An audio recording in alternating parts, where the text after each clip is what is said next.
શાંતિ રાખને આવે છે તારા છોલે કુલચે આ એવા રાક્ષસી 32 ઇંચના કુલચા ચાકો તો એમ પકડ્યું છે જાણે કારેલી બાગના ડોન હોય કામ કરવા આવો છો કે મસ્તી કરવા ભાઈ તો રોમેન્ટિક થઈ ગયા જતા જતા હાથ ફેરો કરી લીધો એલા ભાઈ દહીંની થેલી માંગી દી દહીંનો કોથળો નહીં અહીંયા બધી રાક્ષસી આઈટમો જ મળતી લાગે એલા બસ હવે કુલચાને બટર થી નવડાવી દીધું રાક્ષસી કુલચા એક નંબર હતા ચાલો હવે પુલાવ ખાઈએ સોડા મૂકાને લસ્સી પી સોડા મૂકવાનું કીધું તો બટકું ભરી ગઈ 2-3 કિલો માવો અંદર ભર્યો લાગે સૌથી વધારે મને આમની ચટણી ભાવી વચ્ચે હાથ અને ચમચી રાખીને વિડિયો બગાડી નાખ્યો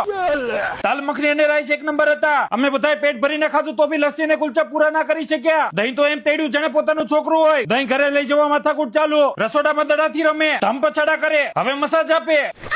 મનમોજીના માલિક મનમોજી છે તમારે બી રાક્ષસી લસ્સી અને રાક્ષસી છોલે કુલચે ખાવા હોય તો પછી જાવ મનમોજી એડ્રેસ કેપ્શનમાં આપેલું છે આ વિડિયો લોકોને હસાવવા માટે છે દુઃખ પહોંચાડવા નહીં તો ઈગોમાં લઈને ખોટી મગજમારી કરવી નહીં આ સાથે આજનો વિડિયો પૂરો આવા જ વિડિયો જોવા માટે મને ફોલો કરો અને લાઈક શેર કમેન્ટ કરવાનું ભૂલશો નહીં